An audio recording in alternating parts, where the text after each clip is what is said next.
Charles Parchment, welcome to Profile. Blessing, brother. Blessing.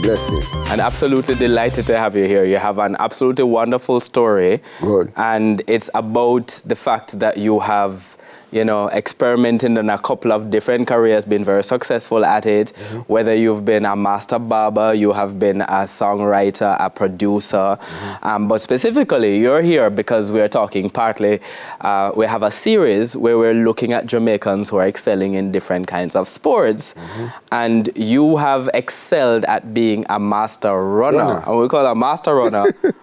You started competitive running at 56. At 56, going 57. When you look back at all of the different kinds of things you've done, how do you feel?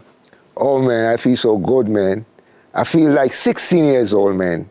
Young and alive. No, when it says 16 years old, let's just contextualize what we're seeing here. Mm-hmm. So you are running at close to 20 minutes for a 5K. Yeah. At over 60. At over 60, yeah. So faster than me, which is not a surprise, but faster than a lot of people overall. Yeah.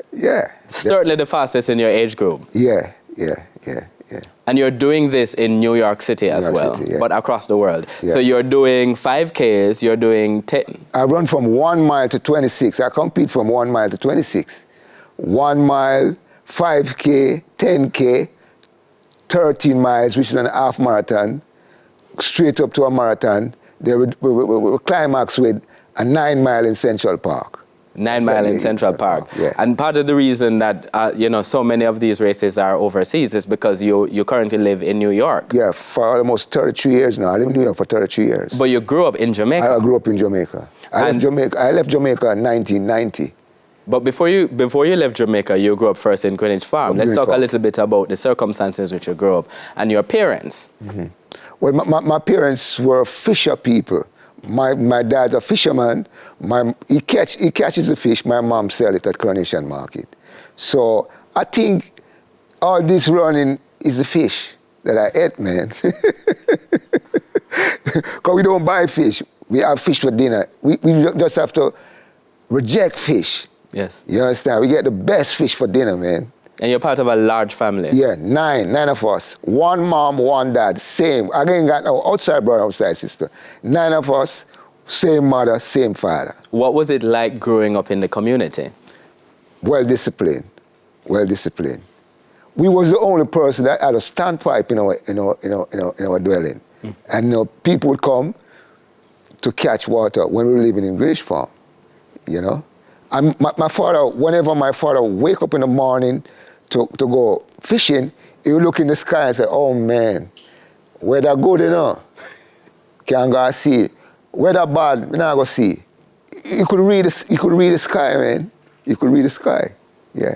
Other than that, you said he was a really quiet man. Yeah, very quiet. But the really strict person, my mom, although they were both disciplined, was your mother. Mom loved put on the whipping, She loved to whip you. She had to whip you. Mama would beat you with anything, man. And when she finished, she go and dress you, man. Yes. Yeah, that's how she disciplined. Nobody get into no trouble. No person should come by us and say, yo, Charles do this and Charles do that. No, I never hear that. Strict discipline. Her mouth was her weapon, man. What do you mean by that? When she start talk and curse, you just know, say, oh, man. I'll call her mother by her name. I'll call her father Nani. Say, I come. Man, people get busy, start sweep up and thing. And you can't, because she come, she throw on the big pot. A pot tall like this. Yes. Yeah, she throw on the big pot and start cook. And everywhere have to clean. You understand? We don't make them mistake there. So no, she have 9 of us and nobody get into trouble.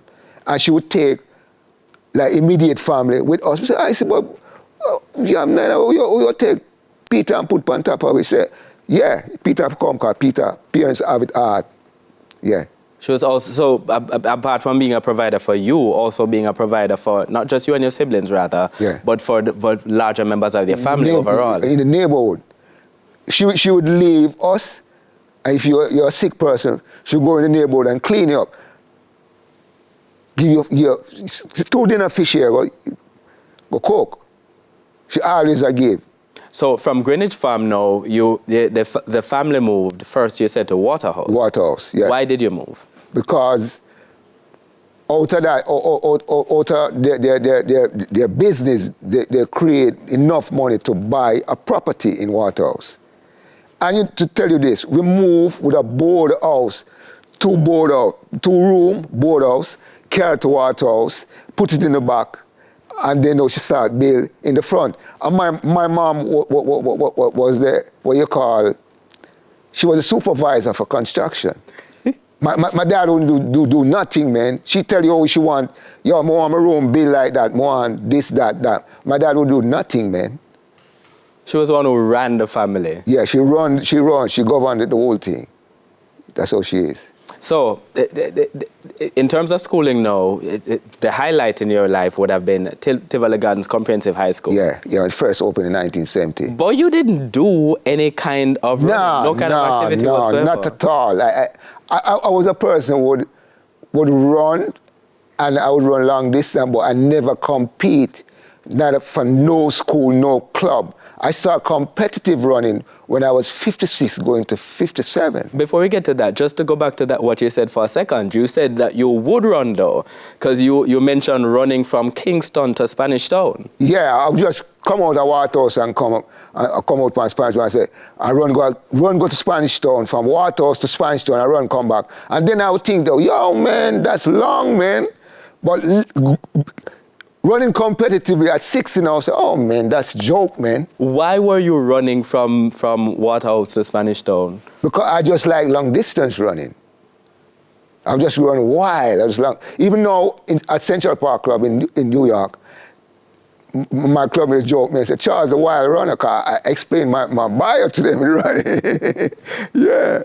So you moved from Waterhouse now to New York City in 1990. Yeah. But it's years later, having lived in New York City, that you run. I went to New York City December the 2nd, 1990, and a cold weather. I came up on the plane in a short pants, man. And people look at me, yo, this guy going in a short pants in the height of winter. But I didn't know, because I'm coming from the tropics. But that was the insight. That was telling me you're going to be a runner, man. You're in the shorts already, man.